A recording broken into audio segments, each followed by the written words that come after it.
Salam soulmate of God. Apa kabar buat kalian semua? Saya percaya penyertaan Tuhan sungguh luar biasa buat kalian. Oke, meskipun kita dibatasi beribadah, tetapi kita masih bisa ibadah secara online. Kita percaya bahwa Tuhan selalu menyertai kehidupan kita dimanapun kita berada. Tetap setia dengan Tuhan, tetap kuatkan hati, kuatkan iman kita kepada Tuhan, biar kita menjadi berkat dimanapun kita berada. Oke, mari kita siapkan hati pikiran kita fokuskan pikiran kita kepada Tuhan. Kita mau masuk dalam hadirat Tuhan, mau menyembah Tuhan dan mendengarkan kebenaran firman Tuhan.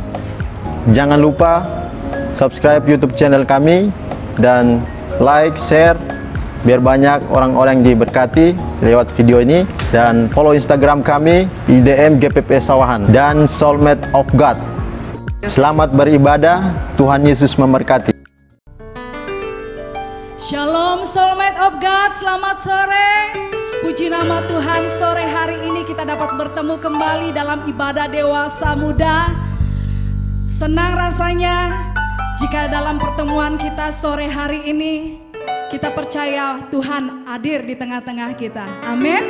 Mari teman-teman dimanapun saat ini berada, saya rindu kita semuanya datang kepada Tuhan dengan sikap yang terbaik, dengan hati kita yang sungguh-sungguh rindu untuk mengasihi Tuhan. Amin.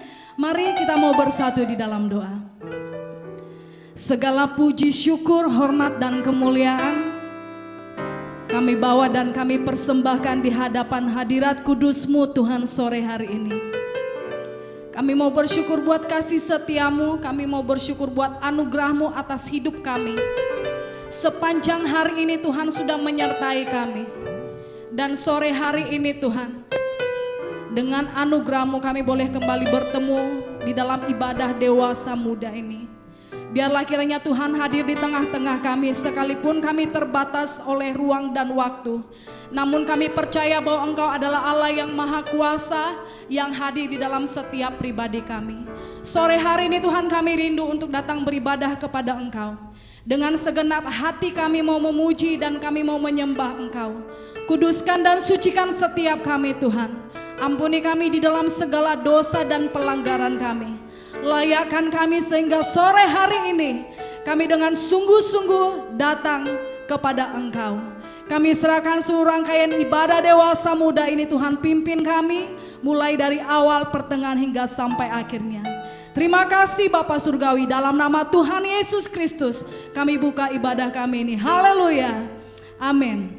Haleluya, satu hati satu suara kita mau memuji Tuhan Allah kita. Amin. Haleluya.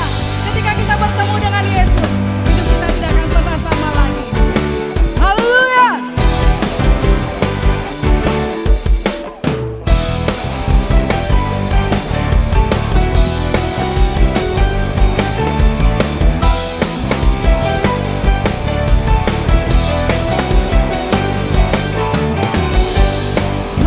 Satu-satunya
Engkau menjadi satu-satunya alasan bagi kami hidup.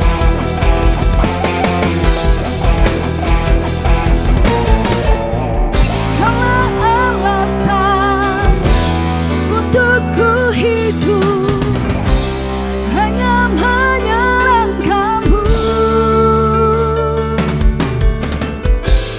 Kaulah alasan untuk ku hidup, hanya menyerang Kamu. Kaulah alasan untuk kami hidup.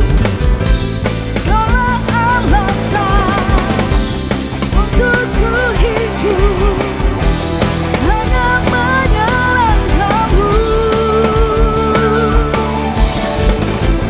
Kaulah alasan untuk ku hidup, hanya menyerang Kamu.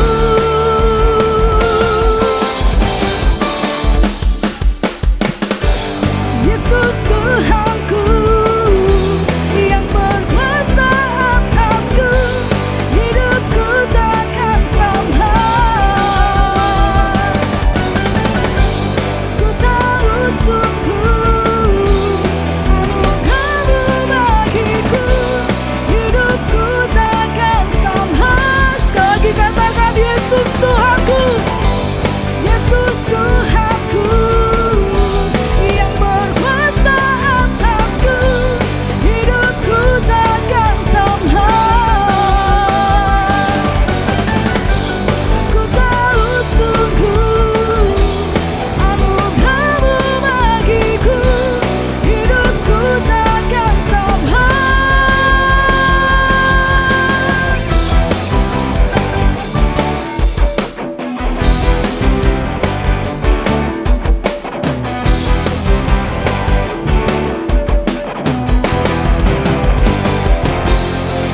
Haleluya. Anugerahnya besar atas hidup kita. Mari teman-teman dimanapun saat ini berada, engkau yang sudah percaya dan engkau yang sudah menerima Yesus sebagai Tuhan atas hidupmu,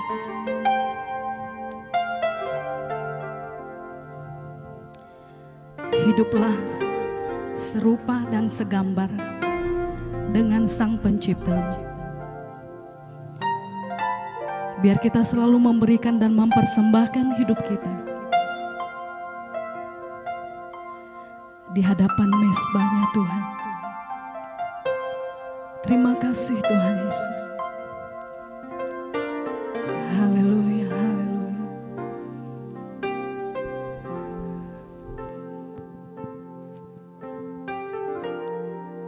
Bagaikan bejana yang siap dibentuk, inilah hidup kami Tuhan di tangan-Mu. Bagaikan bejana siap dibentuk, demikian hidupku di tangan-Mu. Dengan urapan kuasa Roh-Mu, ku dibaharui selalu. Jadikan ku Allah dalam rumah-Mu, inilah hidupku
Terima kasih Tuhan.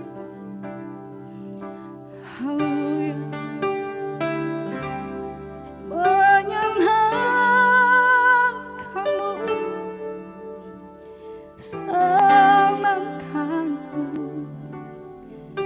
hanya itu kerinduanku. Menyenangkanmu, senangkan hatimu, hanya itu kerinduanku. Menyenangkan hatimu, menyenangkanmu, senangkanmu, hanya itu kerinduanku. Menyenangkanmu, senangkan hatimu, hanya itu kerindu. Menyenangkan hatimu Tuhan, menyenangkanmu, senangkanmu, hanya itu kerinduanku. Menyenangkanmu, senangkan hatimu, hanya itu kerinduanku. Hanya itu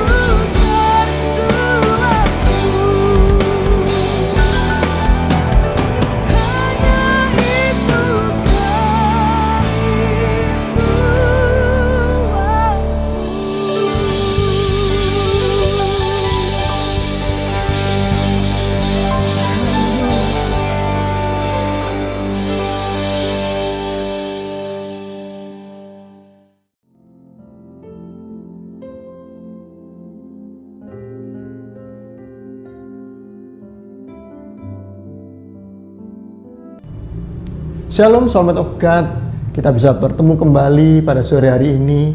Kita mau berbakti, kita mau mendengarkan firman Tuhan. Suatu sukacita hari-hari ini kita hari-hari libur. Saudara sepupu kita merayakan Lebaran.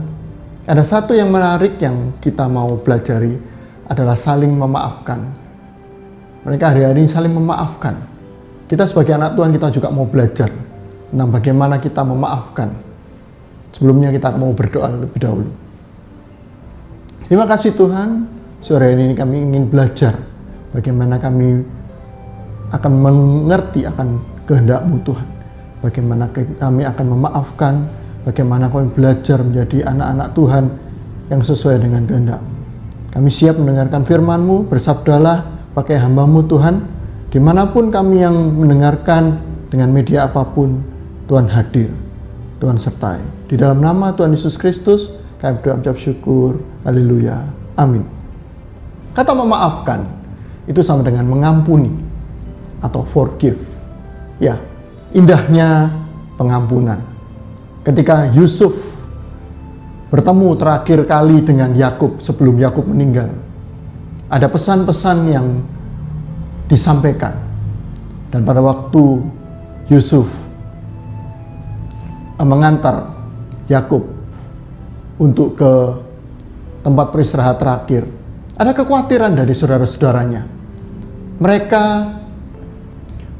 khawatir kalau adiknya ini akan membuat sengsara mereka, karena mereka sudah melakukan yang tidak baik. Mereka memasukkan Yusuf ke sumur, terus kemudian menjualnya sebagai budak dan menjadi budaknya Potifar, kemudian sampai di penjara. Tapi jalan Tuhan berbeda. Justru mereka dipertemukan pada waktu Yusuf sudah jadi pejabat Perdana Menteri kepada adik-adiknya. Satu kekhawatiran, seberapa besar kesalahan-kesalahan saudara-saudaranya. Ketika pengampunan itu ada dan Yusuf memberikan pengampunan kepada saudara-saudaranya, maka itu menjadi indah. Yusuf justru menangis ketika melihat saudara-saudaranya ketakutan. Justru Yusuf memberikan pengampunan. Di Kejadian 50 ayat 15 sampai 21. Sudah bisa baca. Di 1 Yohanes 1 ayat 9 dikatakan, tetapi jika kita mengaku dosa kita kepadanya, Dia adalah setia, Tuhan adalah setia dan adil untuk mengampuni segala dosa kita dan menyucikan kita dari semua kejahatan. Lihatlah indahnya pengampunan.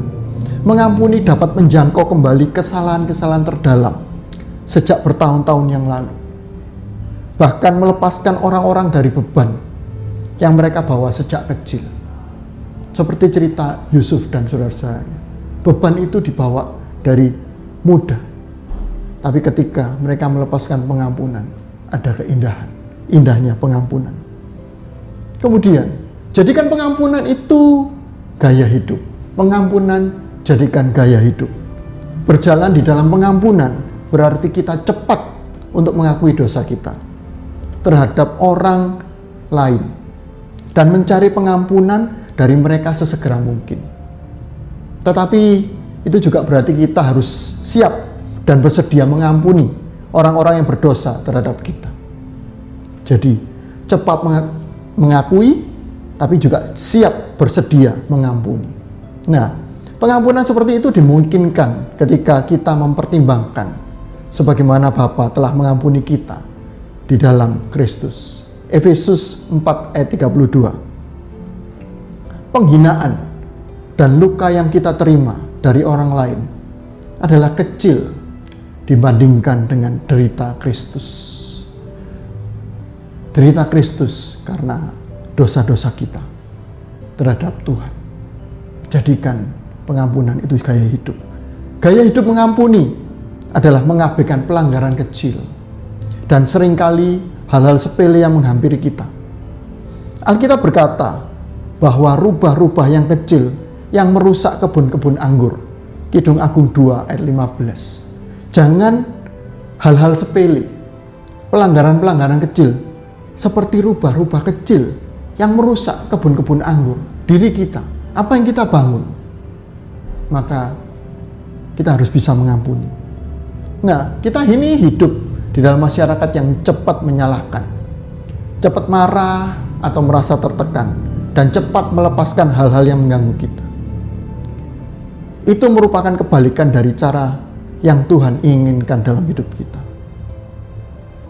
Nah, kita tidak boleh cepat marah, tidak boleh merasa tertekan, dan harus cepat-cepat melepaskan dari hal-hal tersebut. Ketika itu bisa kita lihat, kita membantu kita melihat dunia yang penuh ketidakadilan sebagaimana Bapa melihatnya, sehingga dunia ini perlu, ketika kita melihat semuanya itu, dunia ini perlu juru selamat. Nah, pengampunan apalagi? Pengampunan itu memulihkan hubungan. Nah, sangatlah sulit untuk memiliki suatu semangat, sukacita, ketika pikiran kita begitu kalut. Saya selalu ngomong untuk semangat. Tapi ketika memiliki suatu pikiran yang kalut, bisakah kita semangat? Nah, ada kesalahan-kesalahan yang terjadi di antara kita dan orang lain yang dapat mengganggu hubungan kita dengan Allah. Hubungan kita dengan Allah yang kudus. Nah, ibadah kita pun seharusnya murni dan tidak bercela. Pengampunan kita di dalam Kristus telah menjamin jalan kita kepada Tuhan. Tetapi Dia yang menginginkan kita untuk menjadi seperti putranya. Tuhan Yesus menasihati kita untuk berdamai dengan orang lain. Sebelum kita menghadap Tuhan, sebelum kita ibadah, mari kita selesaikan. Mari kita memberikan pengampunan kepada orang lain supaya tidak mengganggu hubungan kita. Berdamai berarti memulihkan hubungan ke urutan yang benar. Kita tidak menghormati Kristus jika hubungan kita berantakan. Berdamai, mengampuni, maka kita memulihkan hubungan kita dengan Kristus. Melalui pengampunan kita dapat meluruskan kembali hubungan kita dan datang kepada Tuhan dalam ibadah dengan hati nurani yang bersih. Itu pengampunan. Nah, ketika saat kita menjadi dewasa rohani dan lebih menyerupai Kristus, kita semua ingin dewasa dan menyerupai Kristus. Kita akan menemukan bahwa banyak pelanggaran yang dapat dengan mudah diabaikan. Kita bisa mengabaikan pelanggaran-pelanggaran itu. Kita harus memilih untuk tidak gampang tersinggung. Kita ambil Amsal 19 ayat 11 dikatakan, akal budi membuat seseorang panjang sabar. Ketika kita panjang sabar berarti kita adalah orang yang berakal budi. Amsal 19 ayat 11. Nah, pengampunan adalah suatu kasih karunia. Pengampunan adalah suatu karunia. Pengampunan adalah pengarunia atau suatu karunia yang kita berikan kepada orang lain. Sebuah gaya hidup pengorbanan di mana kita melepaskan orang lain dari tanggung jawab pelanggaran mereka terhadap kita. Karena Allah sudah memberikan anaknya sendiri untuk menutupi semua dosa kita, maka kita dapat mengampuni orang lain. Tuhan telah membayar harganya. Kita mengakses karunia pengorbanan Allah di dalam Kristus ketika kita mengampuni orang lain. Mengampuni orang lain. Nah, Alkitab berkata bahwa kasih tidak melakukan yang tidak sopan dan tidak mencari keuntungan sendiri, tidak pemarah dan tidak menyimpan kesalahan orang lain. 1 Korintus 13 ayat 5. The Amplified Bible dikatakan tidak menyimpan kesalahan yang dilakukan, tidak memperhatikan penderitaan akibat kesalahan yang dialami. Wow, apakah itu mungkin? Possible? Saya rasa demikian. Nah, bayangkan ketika seseorang melakukan sesuatu yang membuat Anda kesal, menyakiti Anda atau membuat Anda marah, dan Anda tidak menyadarinya, tidak memperhatikan hal itu. Jika seseorang menyinggung Anda, sengaja atau tidak, apa yang harus kita lakukan? Kita harus memaafkan secara otomatis sebelum serangan itu punya kesempatan untuk menyakiti hati kita dan berdiam dalam pikiran kita. Saya ulangi kembali. Ketika orang lain melakukan kesalahan, melakukan sesuatu yang menyakitkan, kita harus otomatis memaafkannya sebelum serangan itu punya kesempatan untuk menyakiti hati kita dan pikiran kita dan berdiam dalam pikiran kita. Inilah namanya karunia pengampunan. Ya, seperti pengampunan ini seperti kita main piano atau main keyboard. Perlu latihan. Perlu hari ke hari kita belajar dari hal yang kecil, dari do, re, mi, sampai kita bisa main chord, bagaimana kita miring, bagaimana kita menjadi gaya hidup. Seperti juga olahraga. Tidak ada olahraga kita dengan teori, banyak teori, bagaimana kita berenang, bagaimana kita naik sepeda, tapi dengan praktek dari hari ke sehari, dari apa yang kita lakukan, dari kebiasaan kita, maka bisa terjadi menjadi gaya hidup pengampunan. Nah, suatu dasar pengampunan. Kita lihat perumpamaan tentang pengampunan. Matius 18 ayat 21 sampai 35. Sudah bisa baca. Ketika ada seorang raja ingin menotal hutang dari hambanya. Di total utangnya adalah 10.000 talenta. Dihitung 10.000 talenta itu sama dengan 4,8 triliun. Nggak mungkin bisa dibayar. Anak istrinya pun dijual pun tidak bisa membayar. Tapi ketika raja itu memberikan pengampunan, itu satu anugerah yang besar. Tapi apa yang dilakukan oleh hamba ini? Ketika dia keluar mendapati temannya yang utang 100 dinar. 100 dinar itu sama dengan 10 juta. Tapi hamba ini tidak mau mengampuni temannya ini. Malah dicekik, dimasukkan ke penjara. Dan akhirnya raja itu menjadi marah. Ketika kita menerima pengampunan yang luar biasa, bayangkan 4,8 triliun dibandingkan dengan 10 juta, nggak ada artinya. Tetapi ketika kita menerima pengampunan yang besar, tapi kita tidak dapat mengampuni, Tuhan bisa marah. Tapi ketika kita disakiti, ingat akan pengorbanan Kristus yang begitu besar kepada kita. Melalui pengorbanan Tuhan Yesus di kayu salib, anaknya yang tunggal. Mari kita mengampuni. Ketika kita bicara, ketika kita berbuat besar, tidak bisa mengampuni yang kecil, kita dikatakan tidak adil.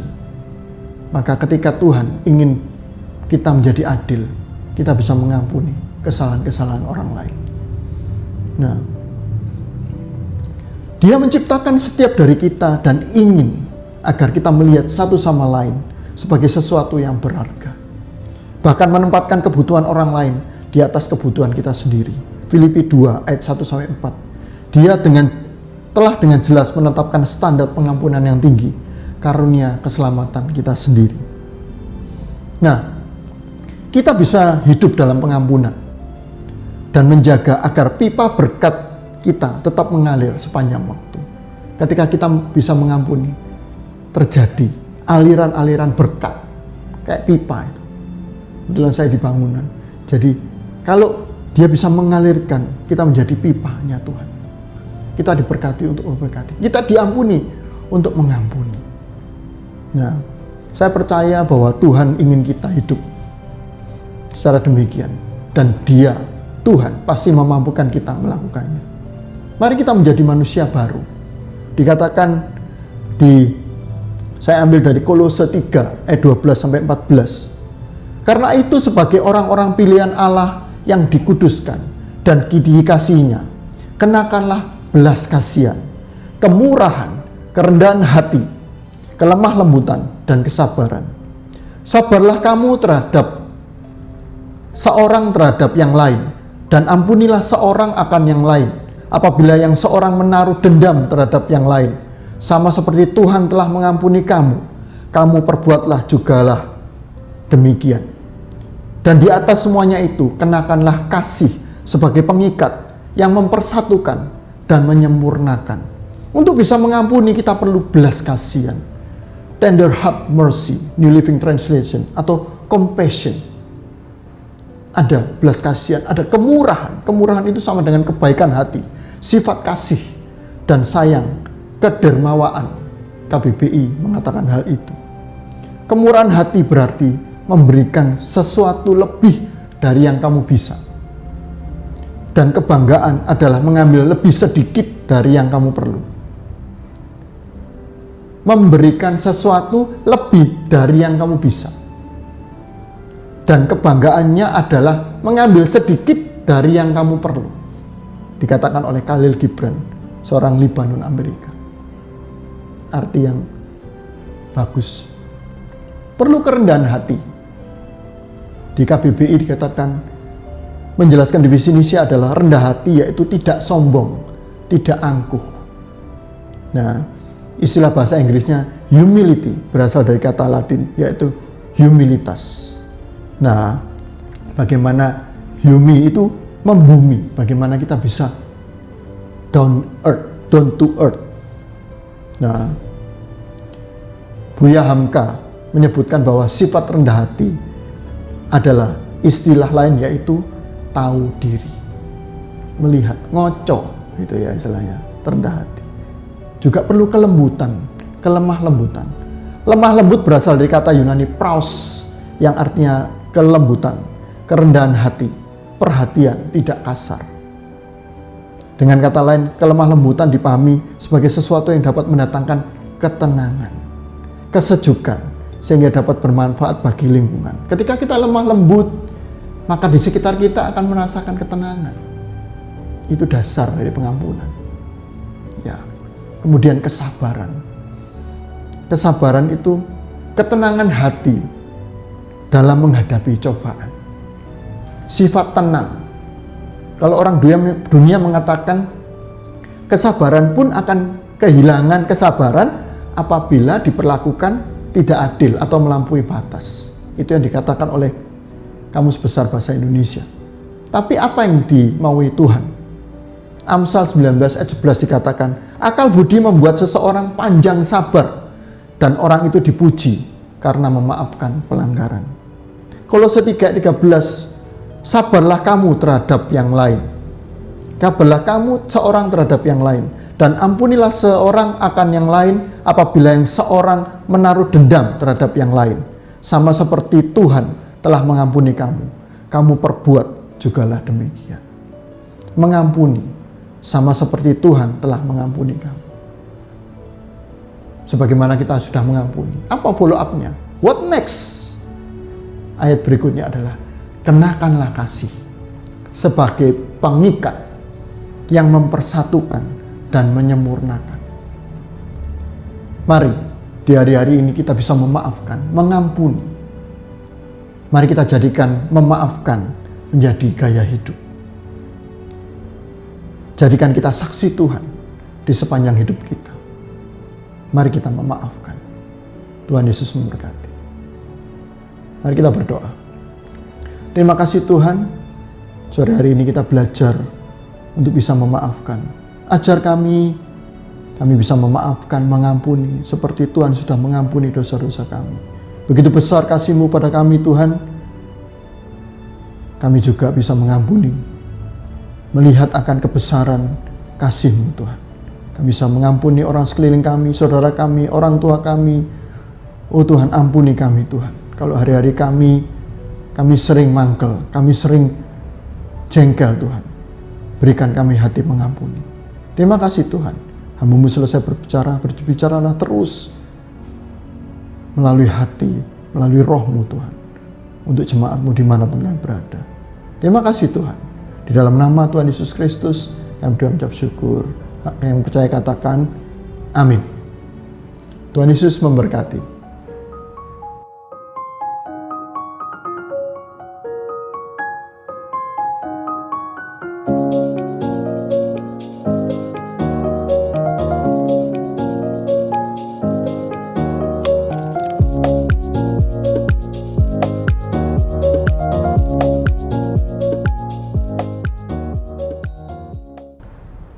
Puji nama Tuhan, kita sudah belajar akan firman Tuhan. Bagaimana kita memaafkan menurut kebenaran akan firman Tuhan. Mari kita terus menjadi gaya hidup kita. Saling mengampuni dan memaafkan. Akan menjadi ikatan kasih, mempersatukan kita dan menyempurnakan kita. Sebelum kita akhiri, kita akan berdoa. Mari kita siapkan diri kita. Terima kasih Tuhan. Kami ucap syukur sore hari ini kami mau belajar. Kami bisa belajar lebih dalam lagi untuk mengerti kehendak Tuhan. Untuk kami bisa saling mengampuni, saling memaafkan. Menjadi saksi kemuliaan nama Tuhan. Tuhan, kami akan mengakhiri ibadah kami. Biarlah berkat dari Allah Bapa, cinta dari kasih dari Tuhan Yesus Kristus, dan penyertaan dari Roh Kudus menyertai kami dari dahulu, sekarang, dan sampai selama-lamanya.